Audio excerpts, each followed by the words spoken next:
നമസ്കാരം. 4 ന്യൂസിലേക്ക് സ്വാഗതം. മൻമോഹൻ സിംഗ് രാജ്യസഭയിൽ പ്രസംഗം നടത്തിയപ്പോൾ കോട്ടിട്ട് കുളിക്കുന്ന ആളെന്ന് പറഞ്ഞ് കളിയാക്കിയ വ്യക്തിയാണ് നരേന്ദ്രമോദി.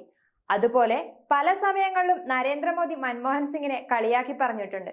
എന്നാൽ നരേന്ദ്രമോദി സ്വകാര്യമായി മൻമോഹൻ സിംഗിനെ കണ്ട് സാമ്പത്തിക ഉപദേശങ്ങൾ നേടാറുണ്ടായിരുന്നു. എന്നിട്ടും മോദിയോടുള്ള വിരോധം വെച്ച് മൻമോഹൻ സിംഗ് ഇതുവരെ നരേന്ദ്രമോദിയെ കാണാതിരിക്കുകയോ തള്ളിപ്പറയുകയോ പരസ്യമായി കളിയാക്കുകയോ ചെയ്തിട്ടില്ല. മൻമോഹൻ സിംഗ് എന്ന മനുഷ്യന്റെ പക്വത അവിടെ തന്നെ നമുക്ക് കാണാൻ സാധിക്കും. മൻമോഹൻ സിംഗ് ഇന്ത്യൻ പ്രധാനമന്ത്രിയായിരുന്ന കാലത്താണ് ഉദാരവൽക്കരണം പോലെ പല നയങ്ങളും ഇന്ത്യയിൽ കൊണ്ടുവരുന്നത്.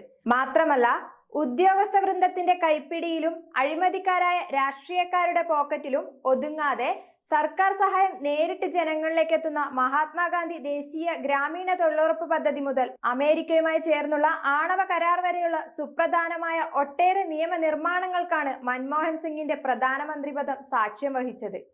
ലോകം മുഴുവൻ സാമ്പത്തിക പ്രതിസന്ധി നേരിട്ടപ്പോഴും ഇന്ത്യയെ പിടിച്ചു നിർത്തിയത് മൻമോഹൻ സിംഗിന്റെ സാമ്പത്തിക നയങ്ങളുടെ ഭാഗമായാണ്. ഏത് രാജ്യത്ത് ചെന്നാലും ചോദിക്കുന്ന ചോദ്യങ്ങൾക്ക് മറുപടി പറയാൻ അദ്ദേഹത്തിന് ഒരു മടിയും ഉണ്ടായിരുന്നില്ല. പത്രപ്രവർത്തകർ ചോദിക്കുന്ന ചോദ്യങ്ങൾക്ക് കൃത്യമായ മറുപടി അദ്ദേഹത്തിനുണ്ടായിരുന്നു. നരേന്ദ്രമോദിയെ പോലെ വീരവാദങ്ങൾ അദ്ദേഹം പറയാറില്ല. എല്ലാ വിഷയത്തെക്കുറിച്ചും വ്യക്തമായ അറിവുള്ളതിനാൽ എല്ലാത്തിനുമുള്ള മറുപടി മൻമോഹൻ സിംഗിന്റെ കയ്യിലുണ്ട്. അദ്ദേഹത്തിന്റെ അറിവിനെ പോലും മാനിക്കാതെയാണ് പല അവസരങ്ങളിലും നരേന്ദ്രമോദി അദ്ദേഹത്തെ അപമാനിച്ചിരുന്നത്. കേവലം രാഷ്ട്രീയ വൈരാഗ്യം മാത്രം വെച്ചുകൊണ്ടാണ് ഇത്തരത്തിൽ അദ്ദേഹത്തെ അപമാനിച്ചത്. എന്നാൽ ഇന്ന് ചരിത്രം മാറ്റിക്കുറിക്കുകയാണ്. അന്ന് അപമാനിച്ച അതേ നാക്കുകൊണ്ടാണ് ഇന്ന് മൻമോഹൻ സിംഗിനെ നരേന്ദ്രമോദി പുകഴ്ത്തി പറയുന്നത്. ഇത് മൻമോഹൻ സിംഗിന്റെ വിജയമാണ്. ഇതിലൂടെ തന്നെ മൻമോഹൻ സിംഗ് എന്ന വ്യക്തിയുടെ മഹത്വത്തെ മനസ്സിലാക്കാൻ സാധിക്കും. സത്യത്തിൽ മൻമോഹൻ സിംഗ് ഈ രാജ്യത്ത് നിന്ന് വിടവാങ്ങിയത് നരേന്ദ്രമോദിയെ വിജയിച്ചു തന്നെയാണ് എന്ന കാര്യത്തിൽ ഒരു സംശയവുമില്ല. മൻമോഹൻ സിംഗിനെ കുറിച്ച് നരേന്ദ്രമോദി പറയുന്ന ആ വാക്കുകളിലേക്ക്. पूर्व प्रधानमंत्री डॉक्टर मनमोहन सिंह जी के निधन ने हम सभी के हृदय को गहरी पीड़ा पहुंचाई है। उनका जाना एक राष्ट्र के रूप में भी हमारे लिए बहुत बड़ी क्षति है। विभाजन के उस दौर में बहुत कुछ खोकर भारत आना और यहाँ जीवन के हर क्षेत्र में उपलब्धियां हासिल करना ये सामान्य बात नहीं है। अभावों और संघर्षों से ऊपर उठकर कैसे ऊंचाइयों को हासिल किया जा सकता है, उनका जीवन ये सीख भावी पीढ़ी को देता रहेगा। एक नेक इंसान के रूप में, एक विद्वान अर्थशास्त्री के रूप में और रिफॉर्म्स के प्रति समर्पित लीडर के रूप में उन्हें हमेशा याद किया जाएगा। एक अर्थशास्त्री के रूप में उन्होंने अलग अलग स्तर पर भारत सरकार में अनेक सेवाएं दी। एक चुनौतीपूर्ण समय में उन्होंने रिजर्व बैंक के गवर्नर की भूमिका निभाई। पूर्व प्रधानमंत्री भारत रत्न श्री पीवी नरसिम्हा राव जी की सरकार के वित्त मंत्री रहते हुए उन्होंने वित्तीय संकट से घिरे देश को एक नई अर्थव्यवस्था के मार्ग पर प्रशस्त किया।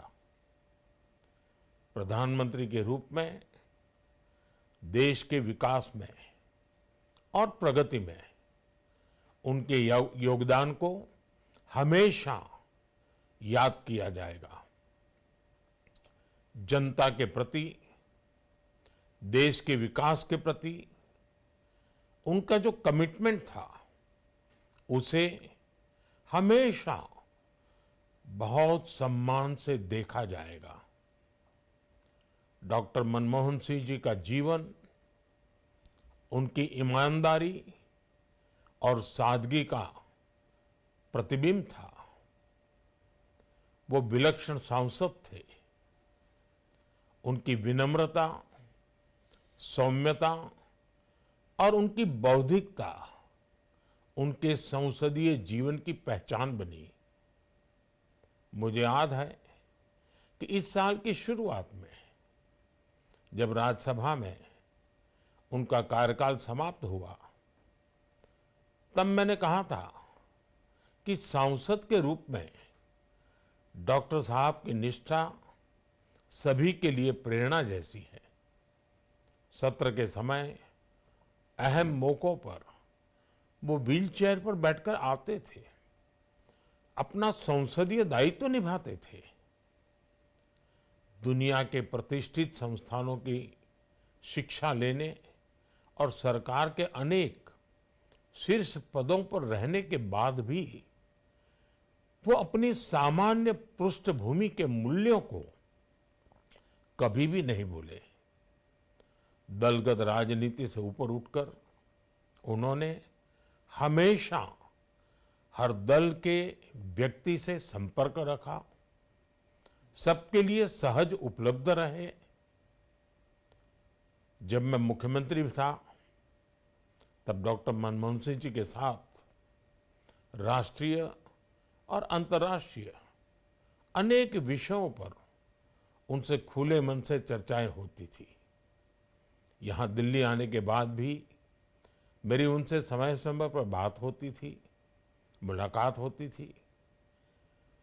मुझे उनसे हुई मुलाकातें, देश को लेकर हुई चर्चाएं हमेशा याद रहेगी।